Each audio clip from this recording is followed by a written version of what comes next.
ombworo ab'ekitongole ekya Afro Mothers ekirukushangwa omuli Kampala kandi hanu omuli Mbarara ofisi zayo enkuru zya King of Kings International Ministries bariyo kandi bakwatanisaho n'aba Gntv okugira ngo bakashomesa kandi babangura abanyarwanda na munonga emyeto hamwe n'abakazi okuba kubasa kweha ombworo kuto abantu gambaho n'omukyarakazi na Mara Blessing ogu niwe mukuru w'ekitongole eki omuli Uganda yona yarigeno no kutushobora okwe ekitongole kyabo kirukukora munahurire omuranga gwa Bishop Cyrus arukwenda kuyamba abantu aba ankore okubaretera ebintu ebikubasa kubayamba okubiho mu bworo bakabaje nanye nakimukiramu ndiye nzarwa yambara nimwe mwankurize nahabwe echo ndesire project mpatanarinje na Gntv project eyiba kweta upskilling the youth and mothers ningashi okubangura abachara na neminyeto ntuza kwegesa abantu ebintu bingi ebirimwe ebintu ebyokozesa emikono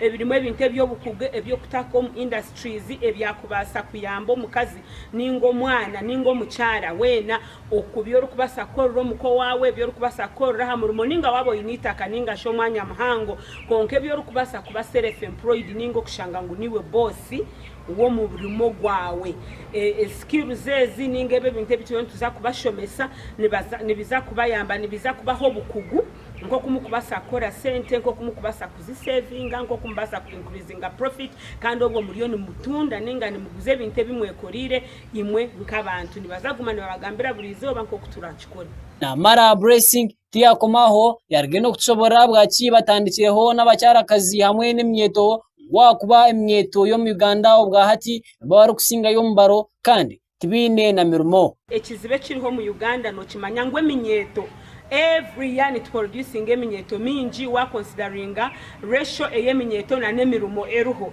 nahabwe ekitwe nka Afro Mothers tukaja nkutwa kubasa kurebe eminyeto ejo ngu yabangurwa ninga yayege bintebe bye kubasa koze semikono ekakore kebesaho ekafune emirumo yayekare makureka kuza kuronde emirumo nikibane kimanyisa ngu twa reducing gap ya poverty omwihanga lyitu kandi enshonga habwe nkitukoze sabachara ahabo kuba bachara mwena ni mukimanya ngo mucharo mukaya bari empowered ninga yaba aine skills na contributing ekintu change influencing family ninga chikwindura family ninga emichwe ninga enkora yone yomukana habwe chonka Afro Mothers tukatagetinga youth wena oboryo mojo omushija ningo omwishi as long as you are in the youth echikumanyisa you are below 39 years na Mara Blessing yargeyo kandi yatsobora ngubonke ekitongole kya Afro Mothers nabagayo kandi bashomesaho n'abacyara okuba kubasa kwereza abashiza babo ekitinisa no bakuba bina kasente hatinka Afro Mothers tine model tukweta power balance ni model to cause one training ngo muchara ntumuhereza skills of how to balance the power in the home nitwegeso muchara ngo no wakuboriyo mugiga orukufune sente okuteza memirundi 10 bareza rukufuna no sigaro ryo muchara okubaje ningo kubangurwa ningo kurakurana tichukwiyo position yawe nko muchara chikakoro mushija nahabwe cyo twine tukweta theory skills ezitwegesa abachara tukagamba nabo tukarebeka ngo muchara weno wafunezi skills zayamba abantu be omuka kandi za contributing ahankura kurane ya family kandi zagarika za contributing ahankura kurane yihanga nahabwe cyo mutakagiro bwo banga abachara hati baza kuba bagiga babeje bagire sente behe mirumo yabo babe ba boss bajoga bashija babo ninga barugo makagabo ingaha na no muchara wena aza kigumire nabo ko ryo mucharo ryo moro ogire ntondo ko kubo ryo moro yomba kandi na no mwana yakushabe kitabo omushija yatachine oshanga cyabaretera conflict so reducing gender based violence ninga emirabanamu emitawana ningo kurwana no kuyomba ko mumaka empowering omuchara akabana wona aba part of the development of the home is the best way to do Uto abantu gambaho na mukuru wa Gntv ogunwe Bishop Dr. Cyrus Tebwa kanu warukurebera makanisa ga Mungwema hamwe n'agabarokore omuri Ankole region yona yargeyo no kutushobora arukusima na Mara Blessing okurgeyo kandi akereka umutima wabo omuka akargayo nano kwatanisa hamwe na Gntv kwi abantu omboro insima rahanga munonga abizo babere kandi turi hamwe hano nasima mukama abwa ukoreba ngo kutwizera umuryango kore twatwine igendero cyo kugira ngo tugere okutwitungura abantu kubasa kurga omubuteyamba omboro ombukene kandi nyebaza mukama abukuba tugumene tukigambaho kandi hatihimukamo n'amahara w'itogo urukwebe mbere kitongore cya Afroma Mothers ihanga ryona akwirgayo kandi akija ngo twatanise turebe ko twakubasa kubangona no kutereza no kwimusya imyoga na abantu kubasa kumanya ko barayiho mboro umuryankore nano mbiceke bitwehinguririze mweno ni twaro mugisho kandi kongera kubamanyisa ngo ekitwamarire kugira ngo tuyihaba abantu bargomboro tekobgumizamo kureba barkamo buri umuntu tine cyakumanyisa ninge cyakumanya ngo nakora ubwire bw'itun bwobu umishano bwobu boko basa kutandikaho kureba ngo twihayo entaranta zona nebyo twire no manya nebyo takumanya kureba ngo abo kuba hangana basa kubikoze kwente nangu turebe ngo twatandika ku hikaburgi okutwayirundana hamwe twahikaburyomu tware ngo twabasa kugarura busya ninga sho kwimusiye cyabe kiferiro muriwe cyargayo ni wagira ecyo wayamba mu cyarawe ninga munyeto we ninga iwo muntu kureba ngo ine eki uruko basa gukora ahabwa Gntv Agarikwotsya ndi ariho open umurembo rwambarara kandi tujaho mu ishengero ryitu rya Uganda orukugombegere by'umwambere w'ishengero ryitu rya Uganda ubwo Western Sa Thomas Tayebwa yargeyo yashabanye ishengero batahibe okwetantara kimwe okuzombora bwenguzi ari kugira ngo icyo nikibasisira amazina kandi nangwa n'ababaterira karuru babihamo bwesije nko kushaba nabo bona okucira munonge myeto okorese miringo mirungi eyo koreko butashemerwa kurwansenguzi oyihireho bwesharingo no kureta utabamko omurembo rwa Uganda katubirebe. We have to clean up this image. We have to clean up this image. That does not mean we should behave like hitmen when we are in committees. Yes, because you will have some members who will come as hitmen, wanting to lynch, and especially when there are cameras accounting to the public. Wanting to reach. No, you don't need to. Our senior lawyers here, they tell you he will extract any evidence out of even cajoling you. Out of a smile, you give whatever they need. We are fighting corruption because it is wrong. Do not go and think that whoever is fighting corruption must be paid. I have a conscience and I have been open and principled since I was a child. So, fighting corruption has not started today. I have been working before with an anti-corruption agency, Inspectorate of Government. Where? So I pick... Where are you getting resources you're using to move? Which resources?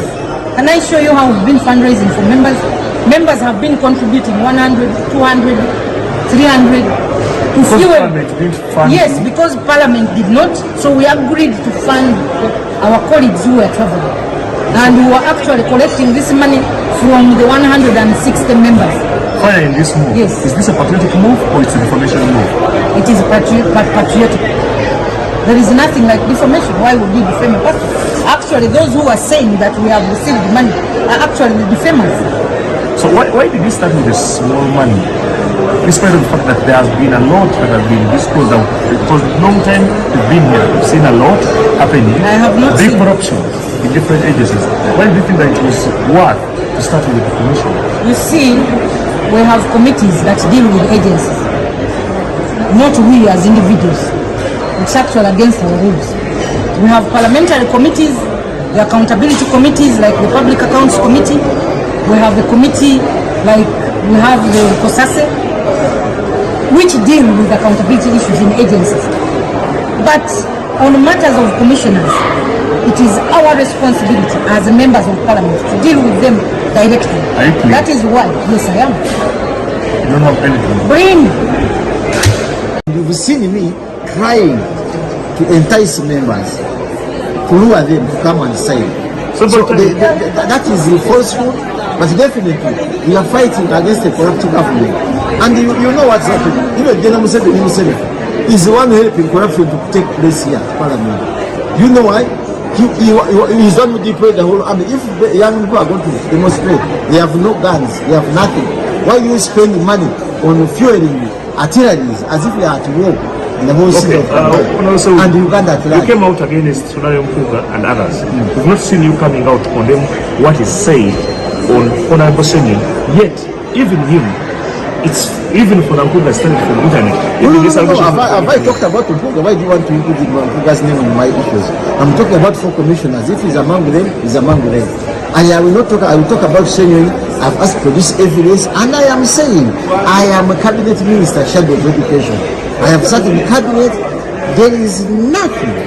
Nobody is producing evidence, not even on social media, showing how Senyo got money. But now it has become a tit for tat game, fighting each other. However, facts remain the same. The president of NUP is saying, give me all the evidence, I also implement it. Will we see you supporting the move? It's not because NUP has no people to become leaders of opposition. If he's a culprit, which I don't believe is so, we get him. But I don't think so. If evidence is produced, would we see you condemning him? Even if it is produced against me, I will condemn myself. I want to tell you that. Any evidence produced against anybody, including me and my wife, and my mother about corruption, I will condemn and I will sign. See them.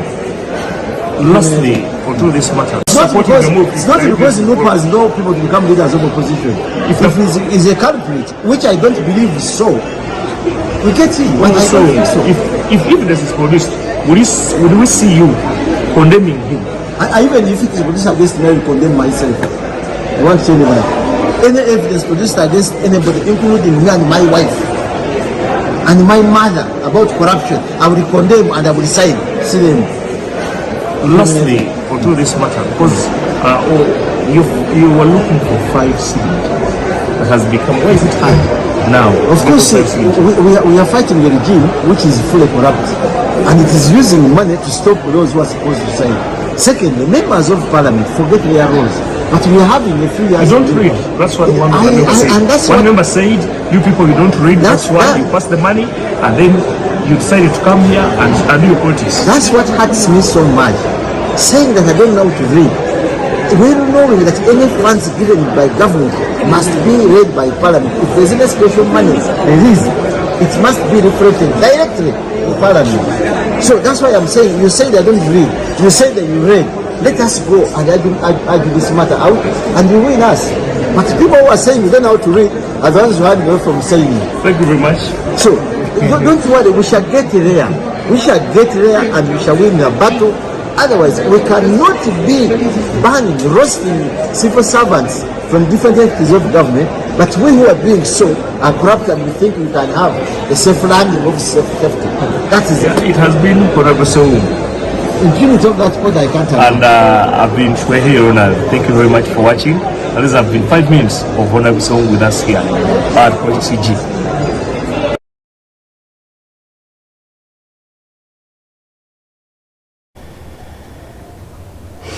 Twagumizamu omnyishenjero wa municipali ya Mityana ogwen Honorable Francis Zake yargayo yabasa kuba narekurwa hamwe n'abatahibe hakakaruka koti habwe mishango y'obutabanguko no kongera obushashamaro omu bantu kandi orwebembero rwajoro haburiya rwajoro habura government ya Uganda omwishenjero gito ogwen Western Honorable Joel Senyonyi yargayo yashaba government okurebeka ngo yahurikize biteso by'abantu ngo honchije kuba nikiyamba okuchendeza ahavuyo n'obushashamaro oburyo nubwo yonjero mu ihangari ya Uganda okukira mnonga omurembo rwa Kampala.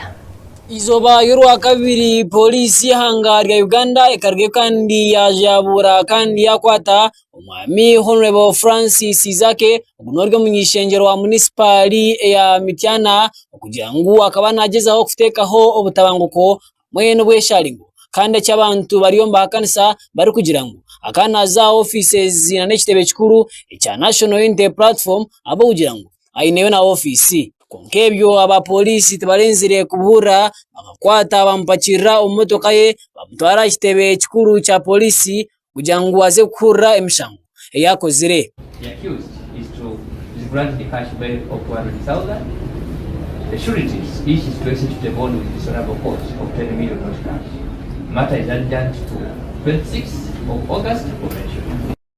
Echo mugisha omurungi berahanga Korani bitangaza bargayo kandi babarekora akakaruka koti barikujangwa atakakigarukamu konko babayonu bashora baguma barikujangwa Anita Masteruzain ekiri kumanyisa ngo omugambirizi w'ishengero rya Uganda okinisa Right Honorable Anita Amongi ashimye kuba narekora entebe ye akuba bushomankuzi obwaine buri harurengo orwekikaye cya higuru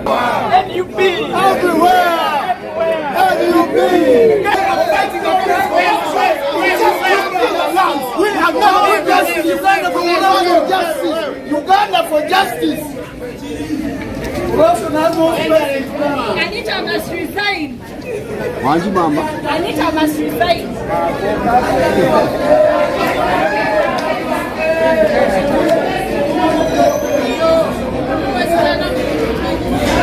Free Uganda from corruption. Free Uganda from corruption. Anita must resign. Our president. Obuto abantu gamba hono ikinisa Right Honorable Joel Senyonyi gunoro mukuru woro azora habara government ya Uganda yargayo no kusobora ebyaba omukoteji tuze wano ku koti kubanga bannaffe bakwatibwa ababaka bakansala ne bamemba b'ekibiina kyaffe ku lunaku lwe twali tulina okubeera ne press conference ku kitebe kyaffe. Press conference si musango omuntu okujja okwetaba mu press conference abamu balinawo ne zi office nga bazokola emirimu gyabwe ne bayolebwa mu ngeri y'obumenyi bw'amateeka babateekako emisango sangaawo simanya unlawful assembly eya traffic offense ebisango sango of course baba balina okuyiyayo ebisango sango naye kirungi nti bwe tuzze nate kubanga twasooka okujja okubasabira akakalu ka kooti ne tukomawo olunaku olwaleero ku nsonga y'emu seeti yasose nega nti twetaaga weeks 2 okwekenneenya zi ID zino naki ne tugamba bannange mbeere serious wetaaga weeks 2 okwekenneenya ID z'ababaka ba parliament abaza okweyimirira abantu bano weeks 2 nga mu government mukubira abandira amasimu tukomewo wano ensonga ziggwe.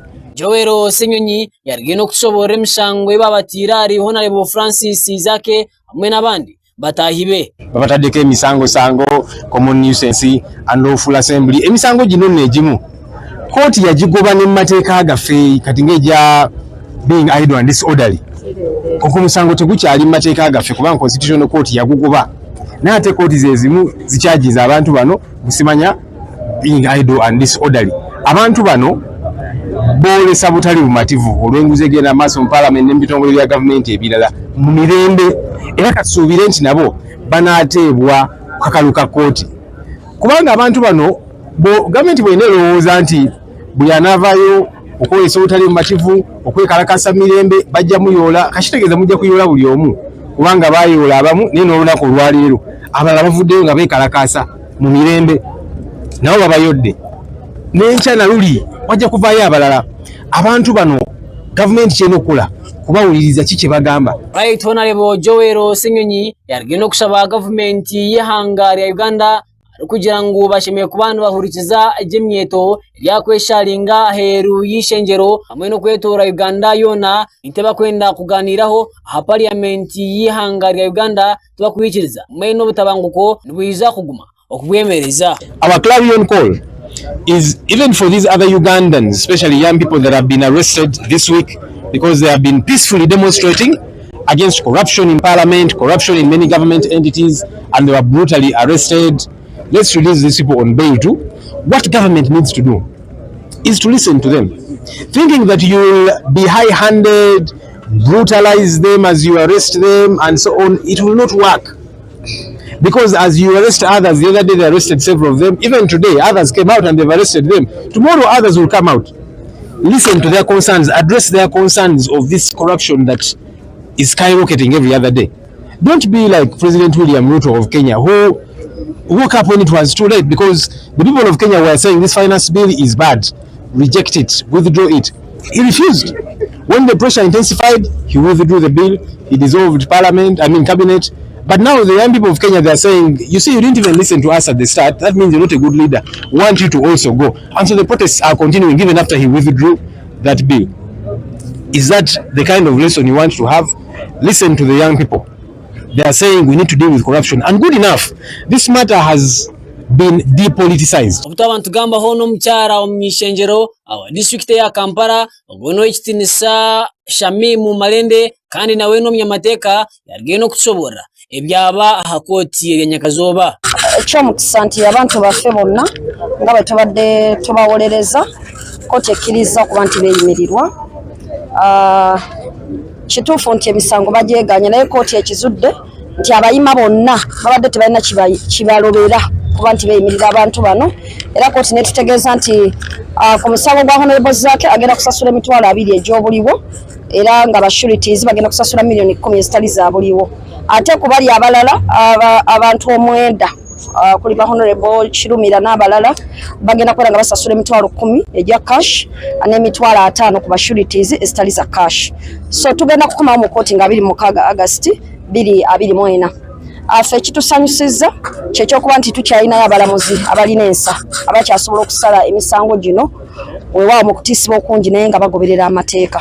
Era ekyo kyetukubiriza n'abalala ti ffenna eno fight ya ffenna, oba oli mulamuzi oba oli munnamateeka oba oli mu informal sector, ffenna wabeera ekiriwo ffenna tulabe nga tulwanira wamu tukozesa amateeka nga galina okuba nga gakola tusobole okulaba nga tununula eggwanga lyaffe nga ate tukozesa amateeka. Abwa Gntv Agarikwotsya ndi Clinton nahabwe mjombo. Abatura bo mu district ya Wakiso okusira munonga babayombekera omushara bargeyo bashaba government okubarwanaho ahabwe banja byabo ebyabe biri omushara kandi bakabingwamo ab'ekitongore kya NEMA. Bargeyo babashaba ba NEMA kugira ngo baza kubabinga omushara ebyo hakiri babanze babarondera omwanya ogubakuhumuriraho. Katubirebe Kwiha ekitongore kiri kuzunanizibwa eby'obuhangwa bw'ensi omu ihanga ry'eitu erya Uganda ekya National Environmental Management Authority ekyabingi bari kumanya nka NEMA kurugayo kikatandika kushenyagura hamwe no kushishagura ebintu by'abatura ab'omu district ya Wakiso hamwe no kwetora ihanga ryona bari kugira ngo obwo bakombeka omu bisharara abantu bona bakarugayo bayereka okushasha kwabo bari kushaba government kwebayamba ebahereze aho kutura Linga shebe barekire babanze baronde aho kutura abone kushenyura ebintu byabo abantu naye kulakulanye nnyo muntu kubatulagewa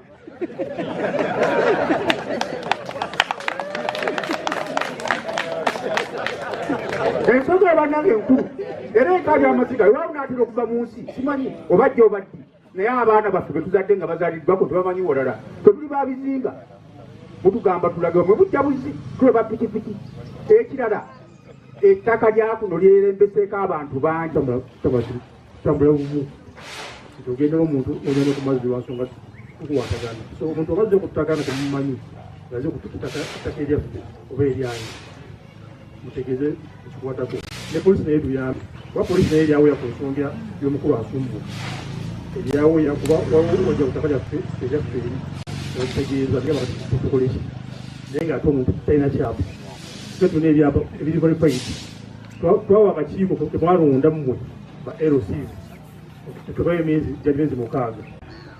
abakulembeze tusooke kulowooza ki nnyo omukemba tegubatawaanya omitwe mbwenu bo abatura bo mu district ya Wakiso abamwe ahari abo ebintu byabo byabire bitakashenyurwe bargiye babasinikira ebaruha bakubagira ngo mbenda kushenyura ibintu byabo bakargayo no kutekaho obumanyisho amazu g'abantu abo agari kwenda kushenywa mu ministry mwe nyene Ministry of Lands nga babatuma okubeera nga bateekateeka ekitundu kino naye nga bateekateeka blocks tebateekateeka titles nga abantu bazirina batuddeko naye nga bateekateeka blocks okuva block 5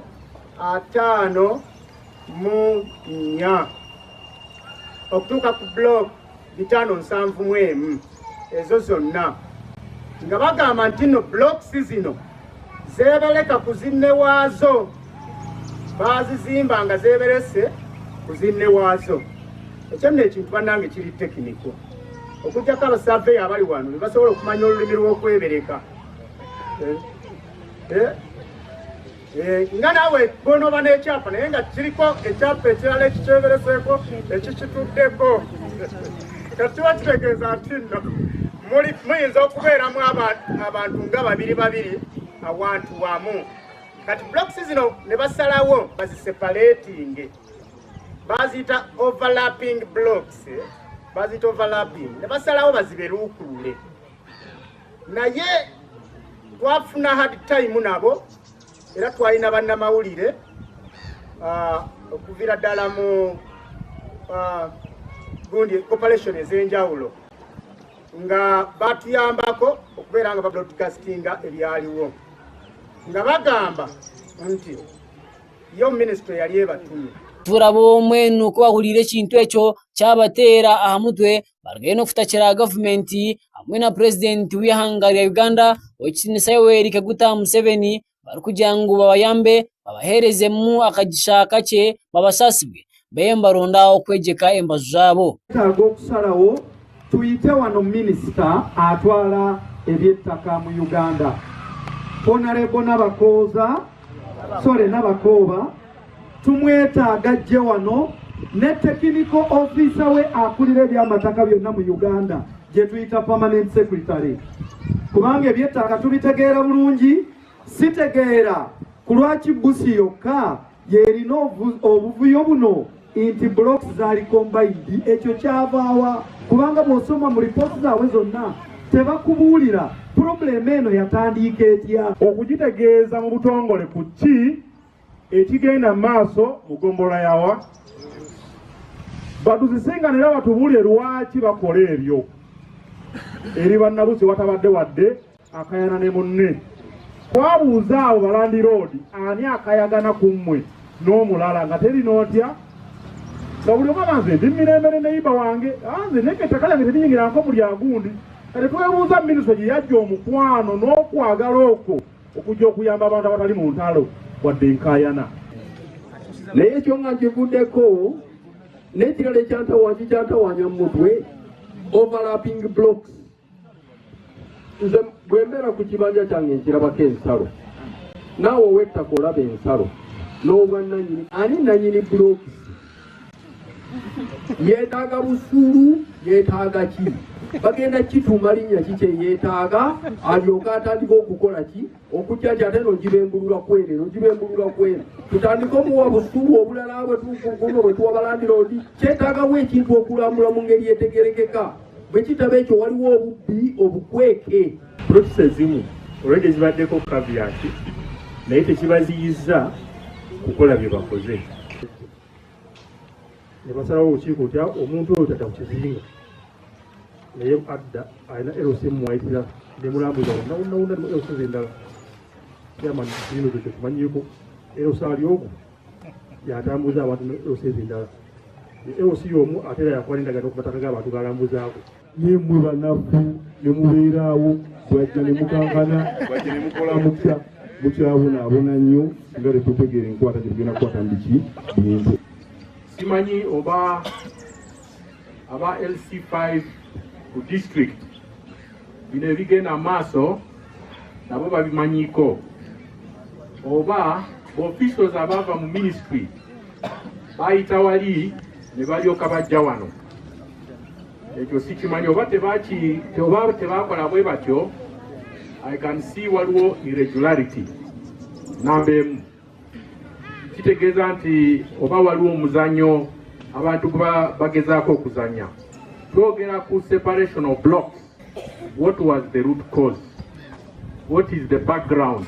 Kivude kuki ahabwa Gntv Agarikwotsya ndi Kirintoni nahabwe mujomba amahe ag'ihanga lya UPDF omwihanga lya Uganda agamwe gatandika okuhumuza abo abamazire obwire buringwa nibahereza omu mahaga kandi bagira ngu n'ekintu kirungi omuntu yakura okureka abandi abato bakagumizamu n'omurimo ogwo ngo abingi baine kureberaho omu bitongore bitari bimwe na bimwe kugira ngu emirimo egume negenda kurungi omu maisho batari kuteganisibwa emyaka yaabo bukuru katubirebe. Reserve Force is a service of UPDF, and we are tasked to control, command and administer the Reserve Force. I've come here to interact with the senior and junior officers who are going for retirement, to assure them what they are going to do after retirement. And it is our duty as the reserve force to look after the retired officers and the men of UPDF. Mainly within our roles, we make sure the retired officers remain relevant